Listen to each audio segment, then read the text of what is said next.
Bonjour et bienvenue dans ce nouveau bulletin d'actualité astronomique et astrologique de la Cagouille Céleste pour la période du 27 avril au 3 mai 2021, soit la troisième phase de la première lune de printemps. Donc tout se bouscule en ce 27 avril, jour de la pleine lune au périgée donc. La semaine précédente a passé très vite et la suivante va passer aussi très vite. C'est la plus grosse pleine lune de l'année avec celle du mois de mai, puisque c'est à ce moment-là, au moment de la pleine lune, que la lune se trouve au périgée. Et donc c'est le 27, elle est au périgée à 17h32, soit 12 heures après la pleine lune qui a lieu à 5h31. Donc on va tout d'abord faire un petit tour de ce que nous allons pouvoir voir dans le ciel, les spectacles qui s'offrent à nos yeux cette semaine. Et puis je ferai une petite chronologie de tous les événements qui ne sont pas tous visibles, loin s'en faut, pour terminer cette première vidéo. Et dans la vidéo suivante, nous ferons les commentaires sur les thèmes astrologiques de la période. Donc c'est parti pour la semaine du 27 avril au 3 mai. Qu'allons-nous pouvoir voir? Eh bien, c'est la pleine lune le 27. Alors, on va voir la pleine lune. Je vais partager l'écran. Nous allons aller sur Stellarium. Alors, tu vas me dire, Michel, si tu vois... Ah, je vois même plus Michel. On va re-regarder cette pleine lune, donc. Admirer le lever de la pleine lune le 27 au soir, 45 minutes à peu près après le coucher du soleil. Alors, j'envoie cette image, puisque je suis en train de partager l'écran. Donc, lever de la pleine lune le 27 au soir, c'est à peu près l'heure de son périgée, le 27 au soir. Puisque le reste, au moment où nous enregistrons cette vidéo, est passé et que nous l'avons présenté dans la précédente. Donc le 27 au soir, il faut déjà attendre 45 minutes après le coucher du soleil pour que la lune apparaisse à l'est-sud-est. Elle est donc, oui, devant la constellation de la Balance, elle y arrive juste, et dans le signe du Scorpion, alors que le soleil est en Taureau. Nous avons une pleine lune en Scorpion, Scorpion-Taureau. Donc, hier, nous avons parlé du taureau dans l'atelier taureau. Là, on est en plein dedans. C'est aussi pour ça que les choses se sont précipitées, n'est-ce pas?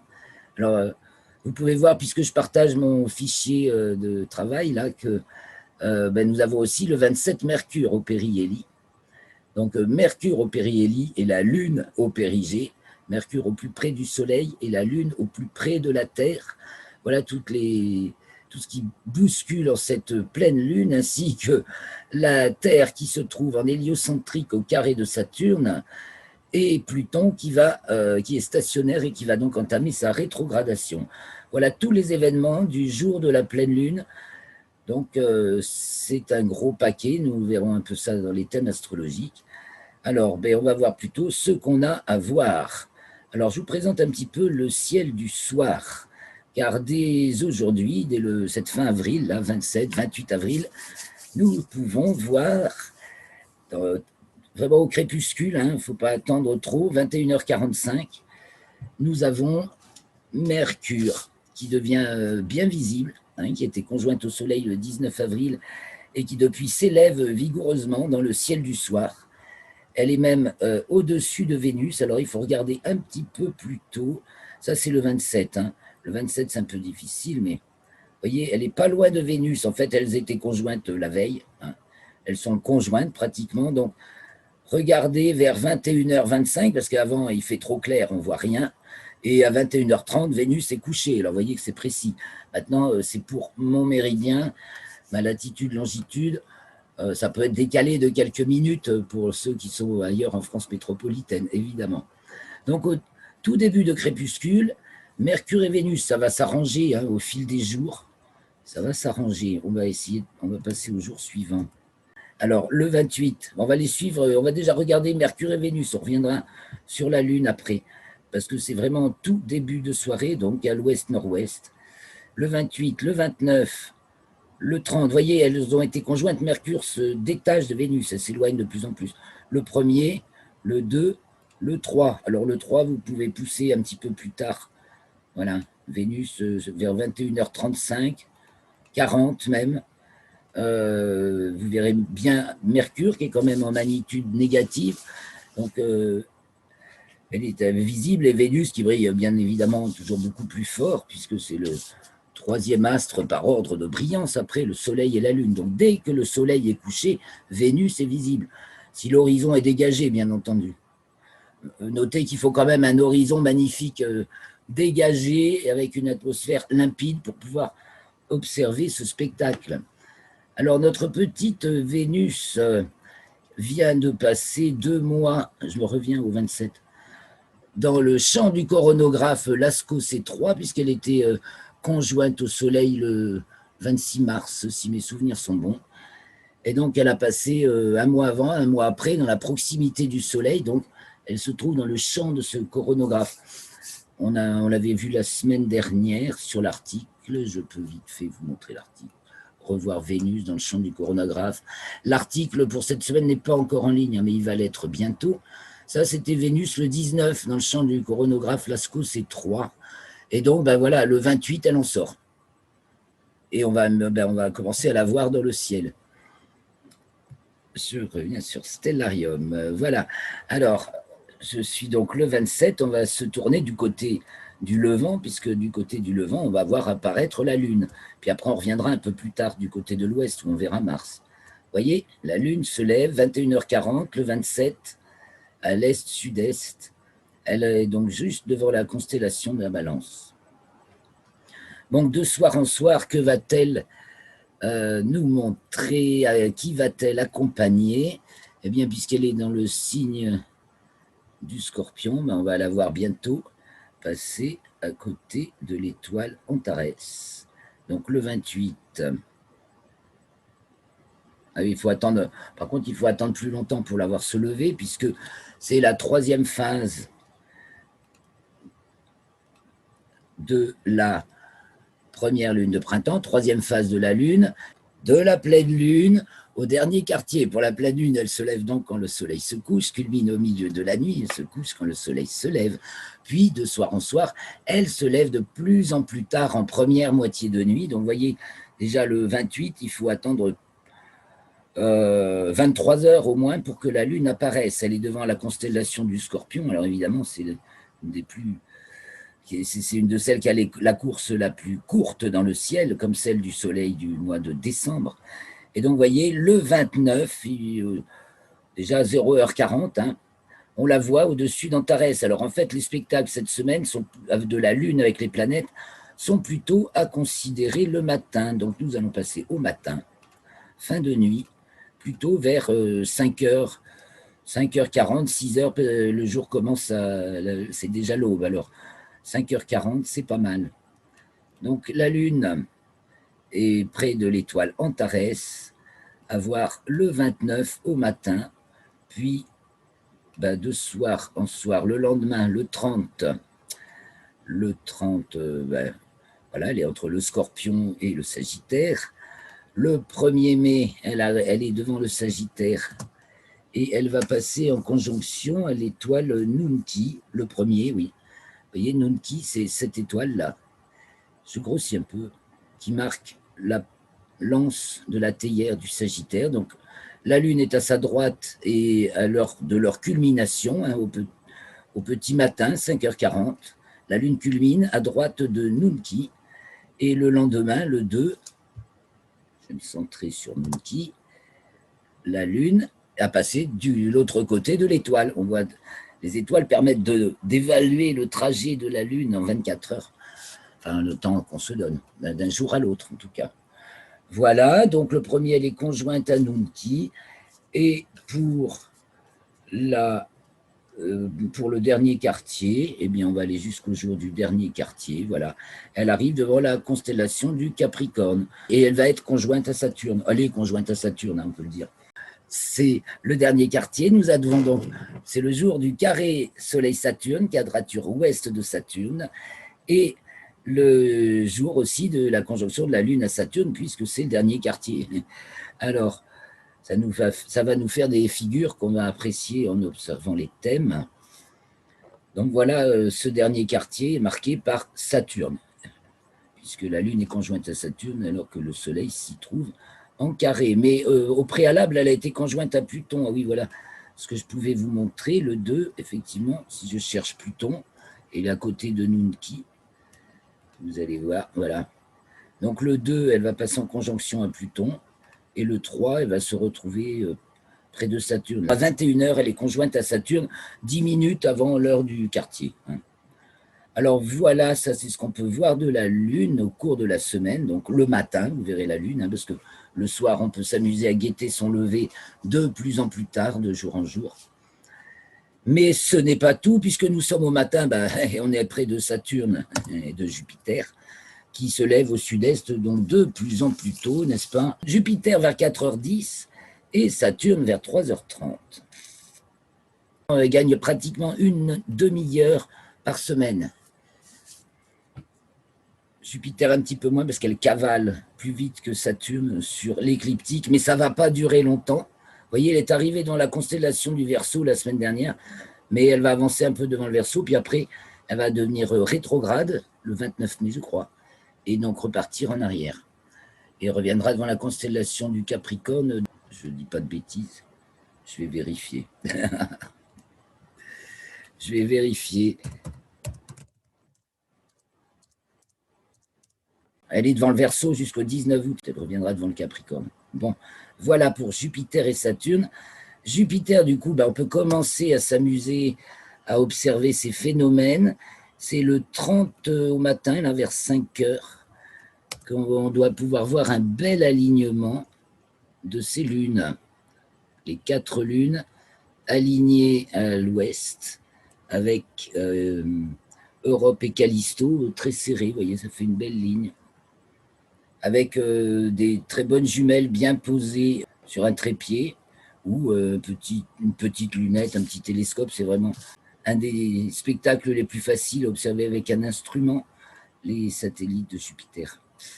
Donc voilà, la saison commence. En plus, c'est une saison particulière parce qu'il va y avoir également ce qu'on appelle des fémus, c'est-à-dire les phénomènes mutuels, c'est-à-dire des occultations ou passages ou transits ou entre les satellites eux-mêmes. C'est-à-dire qu'on va voir passer Europe va masquer Io, par exemple, ou le contraire, ou passer...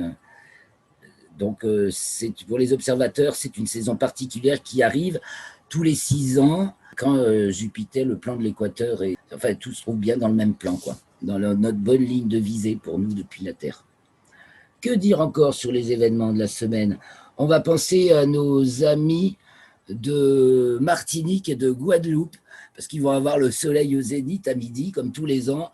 Le 29 mai, à la Martinique, le soleil culmine au zénith, et après, il culmine du côté du nord jusqu'au 12 août. La Martinique, c'est dans l'hémisphère nord. C'est à 14 degrés de latitude nord. Donc, la plupart du temps, le soleil culmine du côté du sud, mais le 29 mai, il culmine au zénith, et du 29 mai au 12 août, il culmine du côté du nord, du coup. Et puis le 3 mai, c'est le tour de la Guadeloupe qui se trouve, puisque je peux tout consulter, je vais vous le dire, c'est plus simple, au lieu de dire des bêtises. C'est 16 nord, la Guadeloupe, voilà, latitude 16 degrés nord. Donc jusqu'au 7 août, il culmine du côté du nord. Voilà. Je reviens un peu sur le soir, avec toujours Mars quand même. Hein. Donc je reviens à 22h le soir. Bon là c'est le 30, c'est au milieu de la semaine donc. Le 30, que voyons-nous? On va faire un petit tour du soleil, du ciel du soir. Donc en début de nuit, vous voyez, à 22h, on a encore Mercure qui n'est pas encore couché. Du côté de l'ouest, on a Orion qui se couche, ça c'est chaque année, hein, tout le temps. Juste en dessous des Gémeaux, là, il se trouve droit, marquant l'ouest, avec à droite Capella qui brille fort. Et notre petit Mars qui avance devant la constellation des Gémeaux. Vous voyez, la semaine dernière, elle était là. Enfin, le 27, elle est là, à côté de Lama M35, qui se trouve ici. Enfin, je peux l'afficher. Si je vais le chercher. Voilà. Alors ça, elle est là le 27, et vous voyez déjà le 30, elle est là. Et donc, si j'avance le 1, le 2, le 3, vous voyez le chemin que fait Mars, de jour en jour. Elle cavale, elle aussi. Elle cavale. C'est pour ça qu'elle reste longtemps encore dans le ciel. Elle se couche aux alentours de 1h25. Donc, on peut encore l'apprécier, mais son éclat a considérablement baissé, et son diamètre apparent est ridicule. Elle est plus petite comme Mercure, quoi. Donc, c'est juste qu'on apprécie encore sa présence et qu'on admire on apprécie son déplacement devant la constellation des Gémeaux, parce que sa couleur rouge la maintient assez inloupable, n'est-ce pas? Alors, on a du rouge dans le secteur, hein, entre Mars, Bételgeuse d'Orion et Aldébaran du Taureau, 2 étoiles rouges. C'est un secteur assez... Mars ajoute encore une touche de rouge. Ça va, Michel? Je t'écoute là, parce qu'en fait, c'est difficile à situer tout ça, même si toi, tu sais parfaitement où tu vas. Moi, je commence à me repérer, mais c'est pas évident, hein. Pour moi, Eh c'est bien, pas je évident. montre l'ouest. Je vous indique ce qu'on voit du côté de l'ouest en Euh, cette saison, plus les planètes qui sont ok, d'accord. tous les ans, hein, c'est la même chose. Alors là, on regarde d'abord ceux qui se couchent, donc du côté de l'ouest, donc Orion et les Gémeaux. Allons voir au sud ce qui culmine. Donc on voit encore l'étoile Sirius, mais vous voyez, elle va se coucher. Donc je tourne vers la gauche et je vais vers le sud. Au sud, qu'est-ce qu'on voit? On va remarquer la figure du corbeau, qui est ce trapèze-là, qui est assez remarquable. On remarquera peut-être l'hydre, surtout sa tête. Ça, elle est assez bien visible, vous voyez. Puis il y a le lion, voilà. En début de nuit, culmine le lion. Ça, c'est remarquable, hein. Vous ne pouvez pas le louper, vous tournez vers le sud, vous voyez le lion. Vous identifierez bien comme ça l'étoile Régulus. Et puis, derrière le lion monte la Vierge, qui se lève bien sûr un peu après. Donc la Vierge avec l'étoile Spica, qu'on retrouve, alors quand on voit Spica, on sait qu'on peut la retrouver aussi en suivant la queue de l'ours. Donc on a Spica, on a Arcturus qui brille fort du côté de sud-est, hein. Et puis c'est une figure, c'est un arc. On suit l'arc formé par la queue de l'ours qui est très haut encore, et qui est encore très haut du côté de l'est, hein. Oui, sud-est. Et donc on suit la queue de l'ours, l'arc formé par la queue de l'ours, on tombe sur Arcturus et sur Spica. Donc voilà ce qu'on trouve, est-sud-est, en train de se lever encore, voilà. Donc voilà, à l'est, au nord-est, on a la Vega qui se lève, très, très brillante également, en début de nuit. Et au nord, donc en bas passe Céphée, on voit le dragon sur la droite et la petite ours qui remonte, tandis que la grande ours passe en fait sur le dos, hein, passe très haut sur le dos, et que dans le prolongement de l'arc, on trouve Arcturus toujours, ça ne change pas, quelle que soit la position. Voilà pour ce début de nuit de fin avril, début mai. Alors maintenant, nous allons passer à la petite chronologie. On va faire le tour, hein. Le tableau sera bientôt prêt, l'article sera en ligne demain, hein. Je ne pourrais pas faire mieux. J'en profite donc pour vous donner un peu mieux d'explications sur ce petit tableau que vous pouvez imprimer, et avec tous ces codes couleurs c'est tout rangé dans l'ordre alphabétique, mais il y a des codes couleurs qui permettent d'identifier tout de suite. Le bleu, c'est ce qui se passe en héliocentrique. Donc en héliocentrique, ils sont pas cette semaine, hein. Donc avec Mercure au périhélie, ça veut dire qu'il va très vite, donc le 27. La Terre qui se trouve au carré de Saturne, le 27 en héliocentrique, alors que en géocentrique, le Soleil est carré à Saturne le 3 mai, et il sera en carré dans le plan équatorial le 9, enfin donc la semaine d'après, dans la semaine suivante. Donc en fait, vous voyez, quand on parle du carré d'une planète au Soleil, enfin du carré du Soleil à une planète, et bien en fait, il y a 3 événements. Déjà, il faut considérer qu'il y a 3 événements au moins à prendre en compte. Dans le plan héliocentrique, la Terre carrée avec la planète, et dans le géocentrique, on a le Soleil carré à la planète dans le plan écliptique et dans le plan équatorial. Donc Donc, plan équatorial, plan de l'objet ou du modèle. Plan écliptique, plan de la relation, de ce qui se vit. Et dans la sphère héliocentrique, c'est le domaine de l'intégration. Donc, c'est pas forcément visible, mais c'est tout ce qui nous meut à l'intérieur, les concepts plutôt collectifs, là, à ce niveau-là, qui façonnent notre mental individuel après, qu'on trouvera dans la sphère sujet.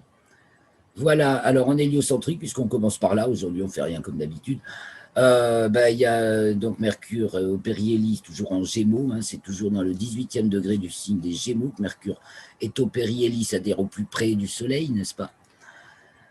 Et dans la foulée, il rentre en Cancer le 29, tandis que Vénus le suit péniblement, elle n'arrivera jamais à le rattraper, c'est Mercure qui rattrapera Vénus, et arrive dans le signe des Gémeaux le 29. Et puis on a Mercure opposé Pluton le 3, alors que on aura aussi la Lune, vous voyez, conjointe à Pluton le 2. Donc on a l'ambiance un peu plutonienne et saturnienne pour la fin de la période. Voilà, alors je reprends dans l'ordre chronologique. On va voir ensuite en géocentrique. Donc en géocentrique, la pleine Lune le 27 à 5h31 dans le 8e degré Scorpion-Taureau. La Lune en Scorpion, Soleil en Taureau. Et donc une Lune au périgée, au plus près de la Terre. Ce qui fait une grosse lune, c'est pour ça qu'on l'appelle la super lune rose, parce que c'est la lune du mois d'avril où c'est qu'il y a plein de fleurs. Ensuite, donc Pluton est stationnaire, donc ça veut dire qu'il commence à rétrograder à partir du 27 avril et du 28 dans le plan équatorial. Donc jusqu'à présent, on n'avait plus aucune planète rétrograde depuis la fin février. Donc Pluton ouvre le bal parce que les autres vont venir à leur tour, les lentes, on va avoir Jupiter, puis on aura Saturne, et puis on aura Neptune, qui vont d'ici la fin juin devenir rétrogrades également. Lune au périgée, c'est dit. Donc le 28, elle entre dans le signe du Sagittaire. Donc après les constellations, je les lis ici, vous voyez. Le 28, elle arrive dans la constellation du Scorpion également, mais comme elle n'en traverse que 5 degrés de longitude, elle en ressort très vite, et le 29 à 8h17, elle arrive devant Ophiuchus. Et elle est conjointe à Antares, qui, elle, l'étoile Antares, donc alpha du Scorpion, est bien dans la constellation du Scorpion. Mais la Lune passe un peu au-dessus, toujours, hein, parce que Antares est vraiment très au sud. La Lune passe un petit peu au-dessus et elle se trouve devant Ophiuchus, elle, la Lune, au moment où elle est conjointe à Antares dans le plan écliptique.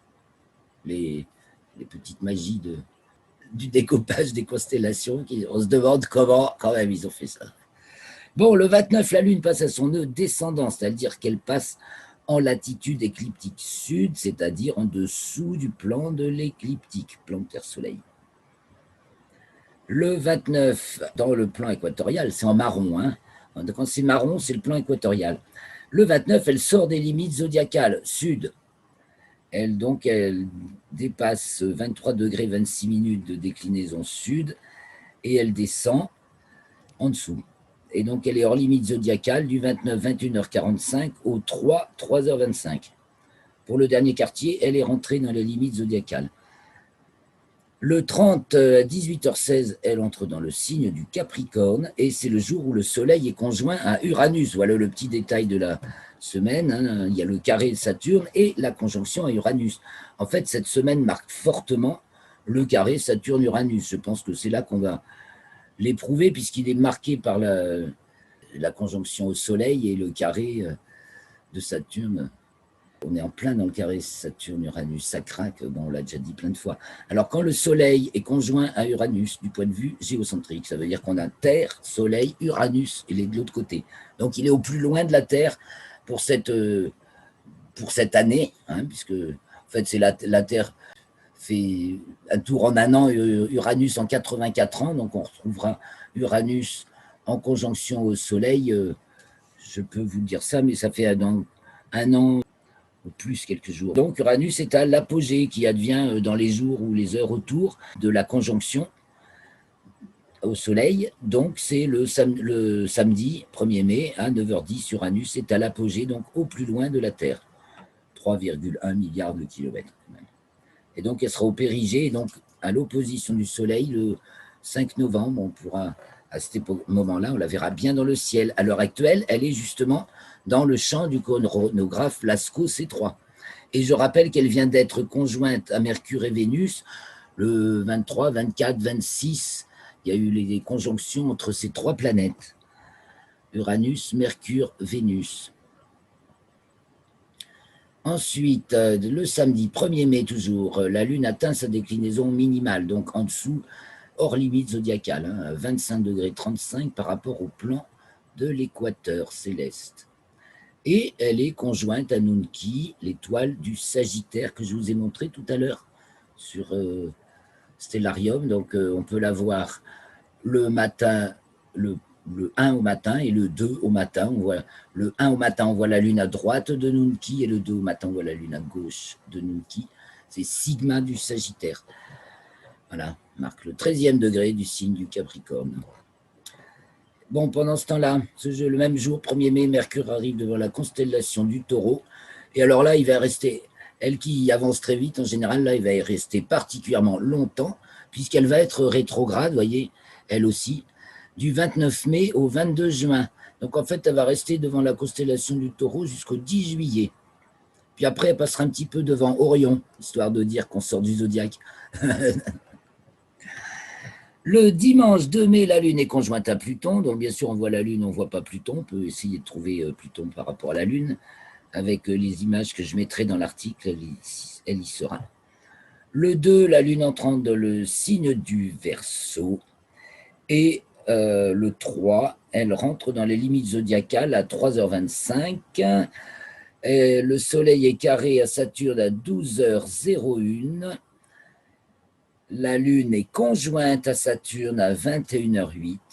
Et c'est le dernier quartier à 21h49.